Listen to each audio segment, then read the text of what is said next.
Alors, bienvenue à tous à l'épisode numéro 4, saison 2 du podcast Moi 2.0 avec Stephen Chase. Aujourd'hui, 10 questions qu'on devrait tous se poser au moins une fois dans sa vie. Ce qui m'a donné l'envie, ce qui m'a donné l'idée de créer cet épisode, c'est que récemment, sur les réseaux sociaux, j'avais écrit un complète la phrase. Le complète la phrase, c'était une question qu'on devrait tous se poser au moins une fois dans sa vie est 3 petits points. Et là, il y a plein de gens qui ont répondu. Tout le monde a répondu avec des belles questions qu'on devrait tous se poser au moins une fois dans notre vie. Il y avait tellement de réponses, il y avait tellement des belles réponses qui en fait étaient des questions que je me suis dit, pourquoi pas en faire un épisode de podcast? Pourquoi je crois que c'est important de faire un épisode sur le questionnement? Pourquoi je crois que c'est important de se poser des questions? Parce que je crois qu'une véritable croissance personnelle, un véritable changement démarre toujours à partir d'un questionnement, le pouvoir du questionnement. Même moi, dans les formations que j'ai suivies, dans les formations que je fais faire à nos clients, la majorité des exercices, c'est de répondre à des questions. Pourquoi c'est si puissant que ça, le questionnement? On le sait tous, si on veut changer notre vie, si on veut changer nos résultats, il faut changer nos croyances, il faut changer notre façon de penser. Il faut non seulement changer notre façon de penser, il faut commencer à penser à de nouvelles choses, à de nouvelles idées. La manière, selon moi, la plus facile de commencer à penser à des nouvelles idées, c'est en se posant des questions qu'on ne s'est jamais posées ou qu'on n'a pas l'habitude de se poser. Lorsque je me fais poser une question ou lorsque je me pose une question que je ne me suis jamais posée, inévitablement, ça va m'amener à réfléchir, à des pensées, à des idées que j'ai jamais eues. Et ces nouvelles idées-là, ces nouvelles pensées-là vont m'aider à visualiser des nouveaux scénarios, à ressentir des nouvelles émotions, à penser à un nouveau plan d'action et surtout à me comporter d'une manière que je ne me suis jamais comporté.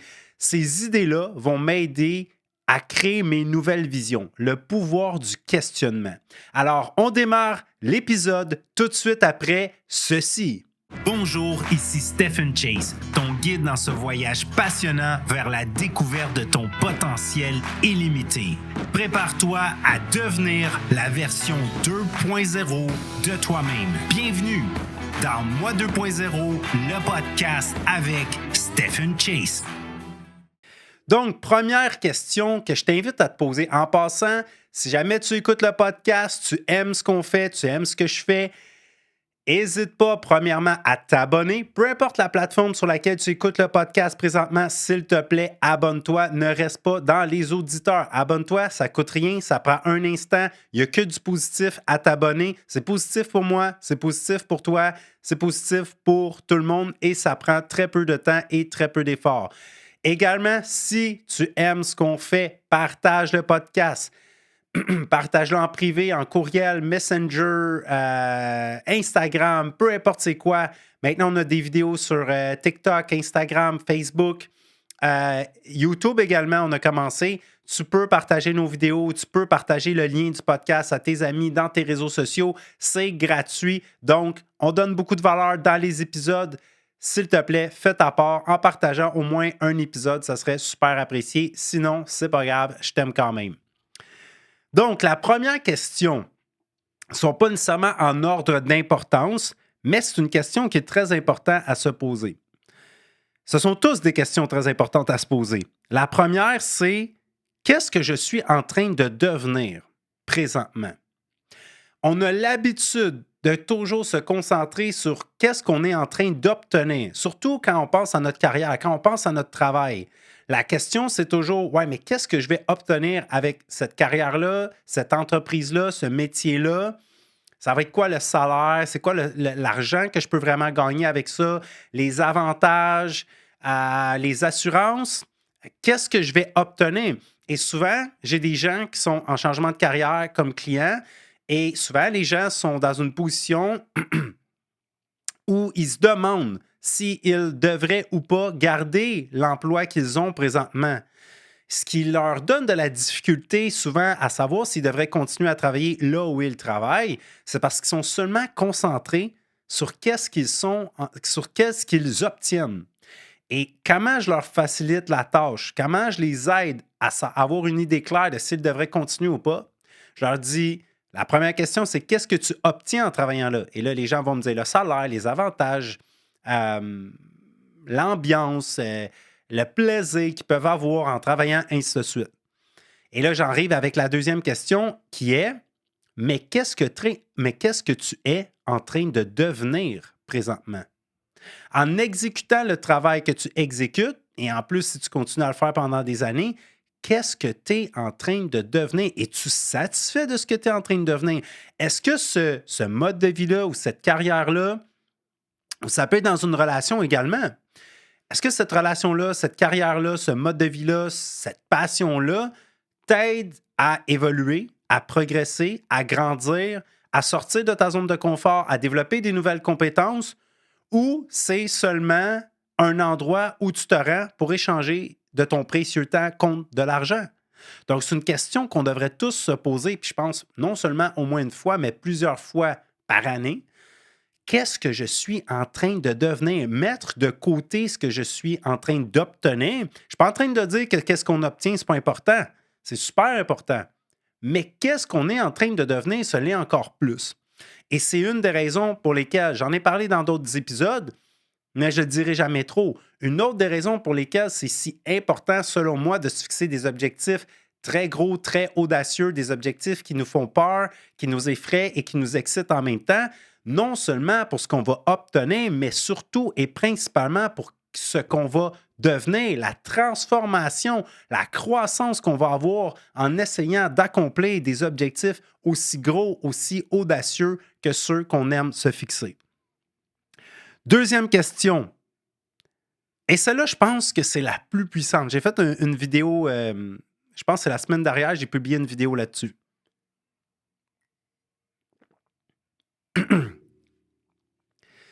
Si c'était impossible d'échouer, qu'est-ce que je ferais? Donc, si c'était garanti de réussir, qu'est-ce que je ferais? Ou encore, si j'avais vraiment peur de rien, qu'est-ce que je ferais? Si c'était impossible d'échouer, quel projet tu oserais démarrer? Quel rêve tu réaliserais? Quel changement tu amènerais dans ta vie ou dans la vie des autres ou sur la Terre? Qu'est-ce que tu ferais si c'était impossible d'échouer? Cette question-là, elle est très puissante. Premièrement, parce que quand on va se la poser, on va recommencer à rêver. On va recommencer à avoir des idées de grandeur. On va avoir des visions plus grandes que celles qu'on a présentement. Pourquoi? Parce que souvent, si on ne se permet pas de rêver, si on devient confortable à l'idée d'arrêter de rêver, c'est parce qu'on se concentre sur toutes les raisons pour lesquelles c'est sûr qu'on va échouer ou toutes les raisons pour lesquelles notre rêve n'est pas possible. Mais là, quand on enlève cette barrière-là, où est-ce qu'on tombe dans un univers où tout est possible, on va se le dire, il n'y a pas grand-chose d'impossible. Je pense qu'il y a certaines choses d'impossibles, mais l'expression qui dit que tout est possible est pas mal vraie. Il y a toujours une exception à la règle, mais bon. Fait que là, quand on tombe dans cette pensée-là que tout est possible, là, on recommence à rêver. On recommence à avoir des idées. On sort de nos pensées habituelles. Et c'est en ayant ce genre d'idées-là qu'on réalise nos rêves. Pas en restant pris dans le mode de pensée où il y a tant de choses qui sont impossibles. L'autre chose qui est puissant avec cette question-là, c'est qu'en te posant la question, tu peux avoir une idée claire si c'est la peur d'échouer qui t'empêche de réaliser ton plus grand rêve ou d'amener le changement que tu aimerais vraiment amener dans ta vie. Pense à ça. Si tu sais ce que tu ferais si c'était impossible d'échouer, puis tu le fais pas, mais on peut se mettre d'accord que la raison principale pour laquelle tu le fais pas, c'est parce que tu as peur d'échouer. Tu sais ce que tu ferais si c'était impossible d'échouer, puis tu le fais pas, ben c'est parce que tu as peur d'échouer. Donc là, maintenant, tu sais ce que tu ferais si c'était impossible d'échouer.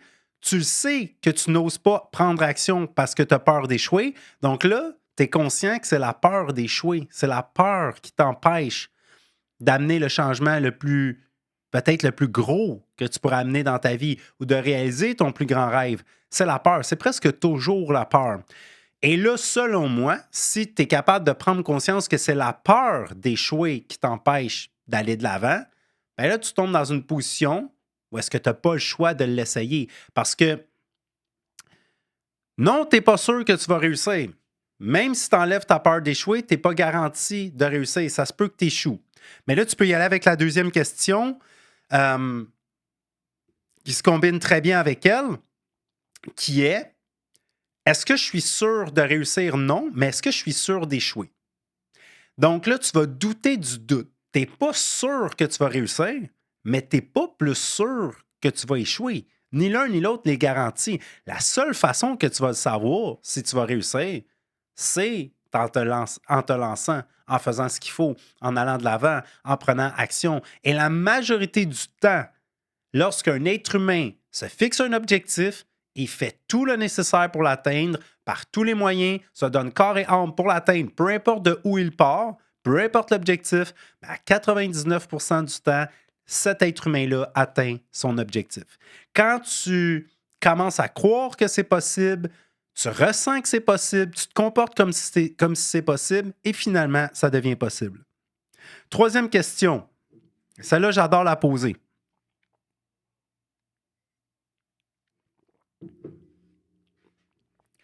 Quelle trace tu veux laisser de ton passage sur Terre? On est tous à un certain moment donné et une chose est sûre, en tout cas jusqu'à aujourd'hui, peut-être que bientôt on va être capable d'inventer des technologies qui vont faire qu'on ne mourra jamais. Mais une chose est sûre pour l'instant, à un moment donné, tu vas mourir. Pendant ce laps de temps-là, entre ta naissance et ta mort, quelle trace tu vas laisser de ton passage sur Terre? Qu'est-ce qui va être différent parce que toi, tu vas être venu sur la Terre, tu vas avoir eu un passage sur Terre? Quelle trace, idéalement, de positif que tu vas laisser là? Quelle différence tu vas amener dans le monde? Ou quelle contribution tu vas amener à ta communauté? C'est super important. Quand on va être à tes funérailles, puis tout le monde va être là autour de ta tombe, ton cercueil ou peu importe le type de manière qu'on va célébrer ta mort, quand tout le monde ou un paquet de gens va être réunis en se rappelant toi, de quoi tu veux qu'on parle? De quoi tu veux qu'on parle quand tu vas être mort? Quelles seront les choses positives qu'on va avoir à dire? C'est quoi les traces que tu vas laisser? Je pense qu'on devrait tous s'organiser pour laisser une trace de ton passage sur Terre. Une des raisons pour lesquelles je fais ces épisodes de podcast-là, c'est parce que je laisse une trace de mon passage sur Terre. Donc, même quand je vais être mort, on va encore pouvoir écouter mes podcasts. On va encore pouvoir écouter mes vidéos. On va encore pouvoir lire les livres que j'ai écrits jusqu'à présent. J'aurais laissé une trace de mon passage sur Terre. Et ce qui est cool avec ça, c'est que soit avec la musique, soit avec des livres, soit avec des podcasts, c'est comme si on peut vivre éternellement dans la vie des autres. Même après notre mort, les gens peuvent encore consommer nos pensées, notre motivation, les vibrations positives qu'on pouvait amener dans la vie des gens. Numéro 4. Très important. J'en ai parlé un peu dans l'épisode précédent sur la zone de confort, mais soyons sincères avec nous-mêmes lorsqu'on se pose cette question-là. Est-ce que ma vie progresse ou régresse présentement? Parce que c'est souvent un ou l'autre. Des fois, ça se peut que ça change plusieurs fois dans la même journée. Mais, comme j'en ai parlé dans l'épisode précédent, il n'y a rien qui ne change pas. Tout est en évolution. Tout change d'une manière ou d'une autre. L'univers, c'est du mouvement et de l'ordre. L'inertie n'existe pas. Tout vibre, tout bouge, tout change. Donc, ça veut dire que si quelque chose n'est pas en train de se diriger vers une direction, cette chose-là est inévitablement en train de se diriger vers une autre direction. Alors, la question à se poser, c'est est-ce que présentement je progresse? Parce que si jamais la réponse est non, non, tu ne stagnes pas, tu régresses. C'est un ou l'autre. Ce n'est pas des théories, ce n'est pas une façon de penser, c'est de la science physique. Soit quelque chose se dirige vers une direction, soit quelque chose se dirige vers l'autre direction. Donc, faisons le bilan sur notre vie, puis posons-nous la question, est-ce que ma vie progresse ou régresse présentement? Puis tu peux le faire avec différentes sphères. Mon couple, est-ce qu'il progresse présentement? Est-ce que mon couple, il y a des choses, soit au sein de la connexion que j'ai avec mon partenaire, notre manière de communiquer, l'amour qu'on se donne, la manière qu'on structure nos semaines, la manière qu'on prend soin de notre famille, qu'on prend soin de nos enfants, peu importe. Est-ce que ça progresse? Si ça ne progresse pas, ben, puis tu es honnête avec toi-même, tu vas remarquer que ça régresse. Non, ça ne restera pas tel quel. Si ce n'est pas en train de progresser, je t'invite à mettre des efforts pour faire en sorte que ça progresse. Parce qu'au fil du temps, si ça ne progresse pas, ça va régresser. Puis ce qui est spécial, c'est que la régression, souvent, ne requiert pas d'efforts. Tandis que la progression, elle, requiert des efforts. C'est rare que quelque chose progresse sans qu'on fasse aucun effort. Pour que ça devienne de plus en plus positif, puis que ça s'en aille de plus en plus, ça évolue dans la bonne direction, ça requiert des efforts. Tandis que quand on ne délègue plus d'efforts, les choses ne restent pas telles quelles, elles commencent à régresser. Tu peux également le faire avec ta santé. Est-ce que mon état de santé, ma condition physique, est-ce qu'elle progresse ou elle régresse présentement? Même chose avec notre revenu, même chose avec notre bonheur. Souvent, soit qu'on est de plus en plus heureux, soit qu'on est de moins en moins heureux. Oui, ça varie parce que les choses oscillent. Ça peut changer dans la même journée, ça peut changer plusieurs fois dans la même semaine. Ça peut changer plusieurs fois dans le même mois, dans la même année, mais en bout de ligne, il y a une certaine progression qui se fait ou régression qui se fait. Et c'est là que des fois, autant ça peut être décourageant parce qu'on va constater que ça régresse, mais des fois, c'est encourageant parce que on va se dire OK, je suis vraiment pas là où je veux être. Ça progresse peut-être pas assez vite à mon goût, mais en bout de ligne, est-ce que ça ne fait que progresser? Donc, moi, présentement, je suis insatisfait des résultats que j'ai dans pas mal toutes les sphères de ma vie. Je suis heureux de mes résultats, mais je ne suis pas satisfait. Puis ce qui m'aide souvent, ce qui m'encourage, ce qui m'aide à rester positif tous les jours, bien souvent, je me pose la question suivante. Est-ce que ça ne fait que progresser? La réponse, c'est tout le temps oui. Oui. Les entreprises que j'ai, même si elles ne progressent pas à la vitesse que j'aimerais, elles ne font que progresser. Mon état de santé présentement, même s'il ne progresse pas à la vitesse que je voudrais, il ne fait que progresser. Donc, est-ce que ma vie progresse ou elle régresse? 5.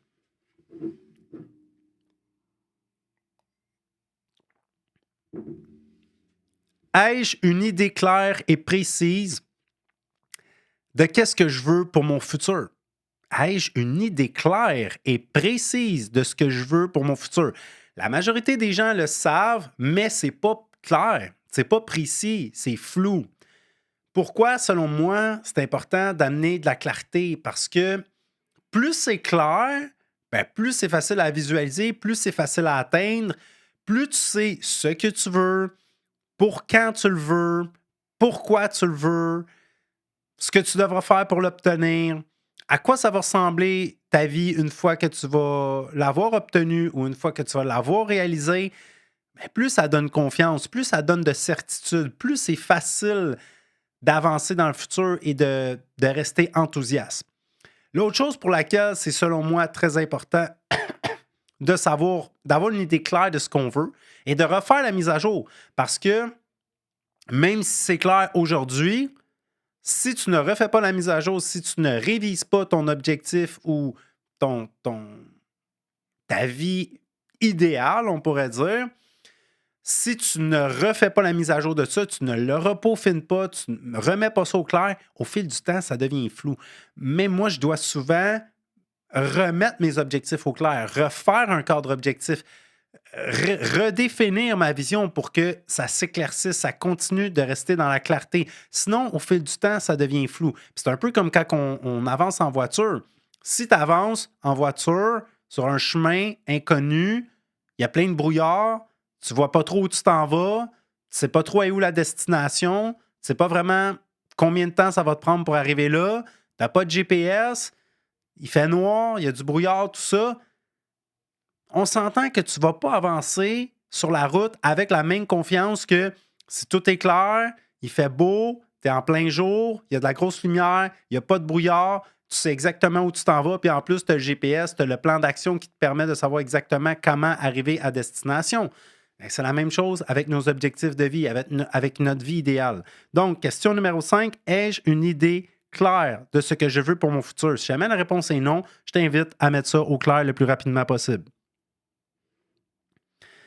L'autre, c'est pour le 6, c'est pour les gens qui sont peut-être un petit peu découragés. Pour ceux, les personnes entreprenantes qui ont des objectifs qui n'ont peut-être pas encore réussi à atteindre. La question, c'est est-ce que j'ai vraiment tout essayer. Avant d'abandonner, là, pose-toi la question suivante. Est-ce que j'ai vraiment tout essayé? Tout ce qui était en mon pouvoir. Est-ce que j'ai contacté toutes les personnes que je pouvais contacter? Est-ce que j'ai fait toutes les actions que je pouvais faire? Est-ce que j'ai demandé? Est-ce que j'ai fait toutes les études, toutes les recherches possibles? Est-ce que j'ai vraiment essayé tous les moyens? La majorité du temps, la réponse est non. Tu n'as pas tout essayé. Donc, abandonne pas tant aussi longtemps que tu n'as pas tout essayé. 7. Très important, différent des autres questions, un peu moins existentielles, mais très utiles. Combien d'heures je passe par semaine à faire des trucs complètement inutiles? Quand je parle de trucs complètement inutiles, je parle des trucs qui sont pas bons pour ton bonheur, puis qui sont pas bons pour ta réussite, qui sont pas bons pour tes objectifs. Des choses qui ne t'apportent rien de bon aujourd'hui et qui ne t'apporteront rien de bon plus tard non plus. Parce que des fois, on fait des choses qui nous amènent rien de bon aujourd'hui, mais qui vont être bénéfiques plus tard dans le futur, et vice-versa. Des fois, on fait des choses qui nous amènent quelque chose là, mais qui ne nous amènent rien de bon pour le futur. Donc, des fois, des choses, ce ne sera pas nécessairement bon pour tes objectifs, mais ça va te permettre de vivre des bonnes sensations, d'avoir du plaisir, de rester heureux, de rester motivé, d'avoir du fun, ainsi de suite.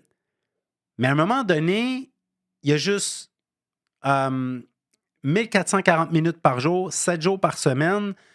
Combien d'heures ou combien de minutes tu passes par semaine à faire des trucs complètement inutiles? Fais ce calcul-là fois 52, ça donne en moyenne combien d'heures par année tu passes à faire des choses complètement inutiles. Pourquoi aussi c'est important de se poser cette question-là? Elle va nous aider à augmenter la valeur de notre temps. Tout le monde a l'impression de manquer de temps. Si je ne peux pas augmenter ma quantité de temps, qu'est-ce que je peux faire par rapport à mon temps? Je peux augmenter sa valeur. Sa valeur en passant plus de temps sur les choses qui comptent et moins de temps sur les choses qui ne comptent pas.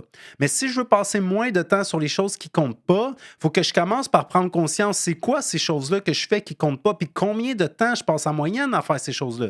Donc, autrement dit, une bonne étape pour avoir plus de temps puis augmenter la valeur de notre temps avant même de penser à faire plus de ce qui fonctionne, commence par faire moins de ce qui ne sert à rien, moins de ce qui ne fonctionne pas, moins de ce qui n'est pas utile aujourd'hui et qui ne sera jamais utile pour le futur non plus.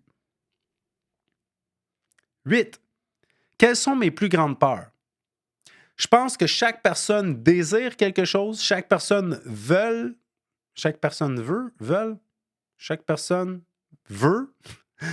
Chaque personne, toute personne veut quelque chose et ont peur de certaines choses. On a tous des désirs et des peurs.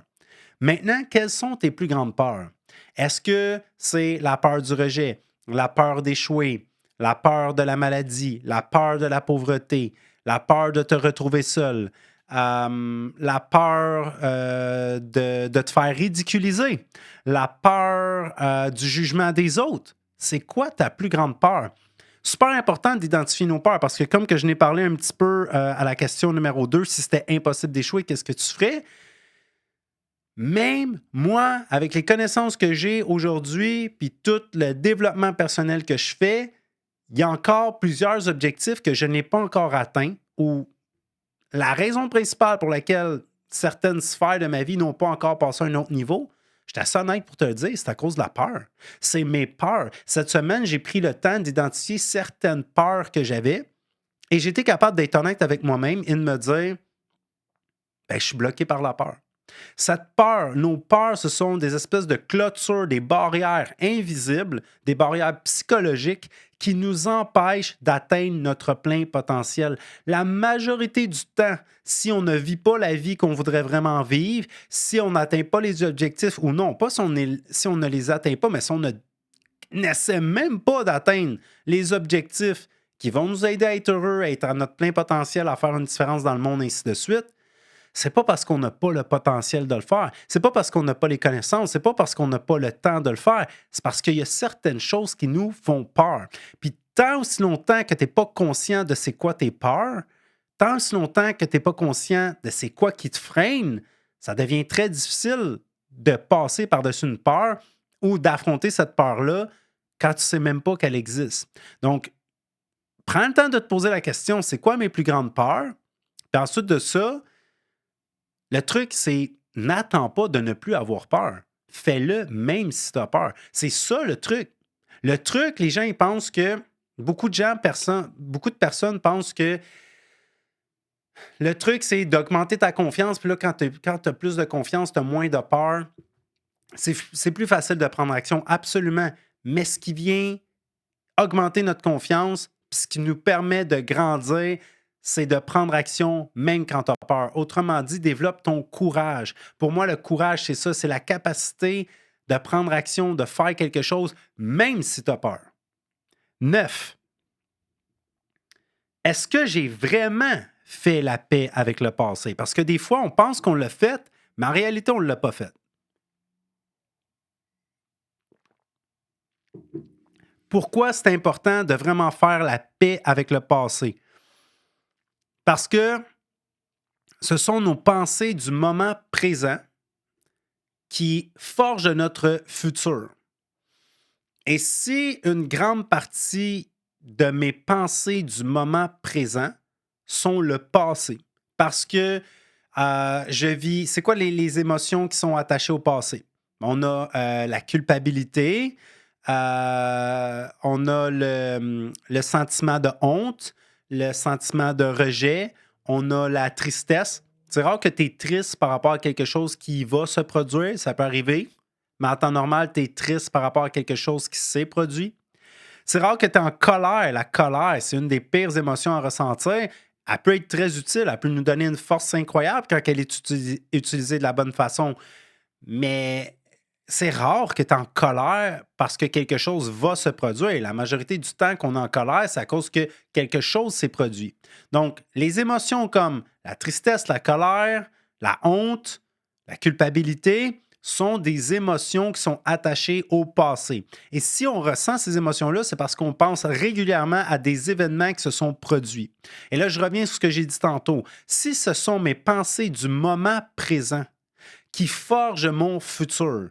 Si mes pensées du moment présent sont le passé, ben ça veut dire que là, je vis une boucle, que là, mon passé, mon présent et mon futur vont tous se ressembler. Ça va être très difficile de commencer à imaginer des nouveaux scénarios qui vont pouvoir amener vraiment un changement complètement différent dans ma vie parce que j'arrête pas de penser à des événements que j'ai vécus dans le passé.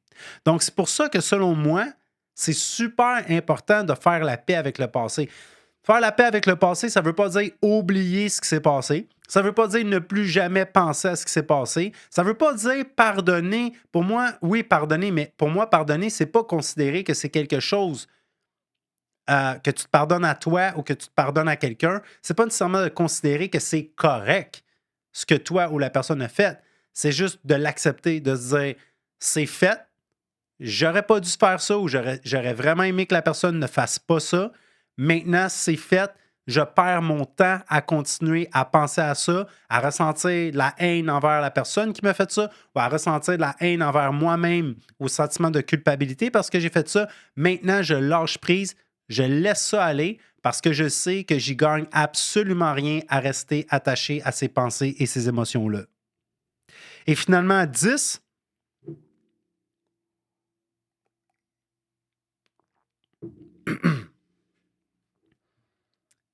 est-ce que je travaille à réaliser mon rêve ou celui de quelqu'un d'autre? Est-ce que je travaille à réaliser, est-ce que présentement, je travaille à réaliser mon propre rêve ou je travaille à réaliser celui de quelqu'un d'autre? Ça se peut qu'en ce moment, tu fasses même les deux. Ça se peut qu'en ce moment, tu travailles sur ton propre rêve et tu travailles également à réaliser celui de quelqu'un d'autre. Ça se peut également que tu sois très confortable et que ce soit une excellente chose que tu travailles à réaliser celui de quelqu'un d'autre. Parce que toute personne qui réalise ses rêves a besoin de gens qui vont l'aider. Tu as besoin de ça, de gens qui vont être prêts à consacrer du temps, de leur précieux temps, à réaliser ton propre rêve. Mais selon moi, c'est correct tant aussi longtemps que ça ne t'empêche pas de réaliser tes rêves. Donc pour moi, soit tu prends la décision que tu mets du temps sur tes rêves, puis c'est tes rêves qui sont en priorité, ou soit tu prends la décision, l'acceptation que oui, tu travailles à réaliser celui de quelqu'un d'autre, mais tu réalises aussi les tiens.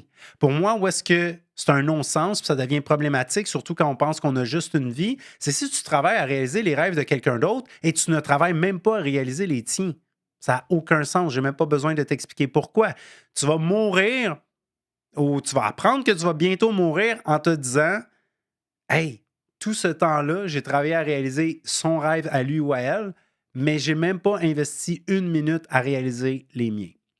Donc, c'était l'épisode numéro 4 de la saison 2. 10 questions qu'on devrait tous se poser au moins une fois dans notre vie. Je répète, si tu apprécies ce que je fais, partage le podcast, peu importe sur quelle plateforme tu l'écoutes. Tu peux partager les Reels, les vidéos courts qu'on met en lien avec ça. Tu peux partager le lien du podcast et également abonne-toi au podcast. C'est très, très, très apprécié. Si jamais également tu veux laisser des commentaires sur YouTube par rapport à ce que tu penses sur chaque épisode, c'est toujours apprécié. On va tous les lire. Si jamais également tu es intéressé par nos services de coaching, parce que oui, on offre du coaching en croissance personnelle et professionnelle, autant pour les entrepreneurs que pour les gens qui veulent simplement faire une croissance personnelle, devenir une meilleure version d'eux-mêmes, tu peux nous envoyer un courriel au service moi2.0 service moi, le chiffre 2, le chiffre 0 gmail.com ou encore venez m'écrire directement sur la messagerie Facebook Messenger. Ça va faire un plaisir de te répondre. Sur ce, on se voit au prochain épisode.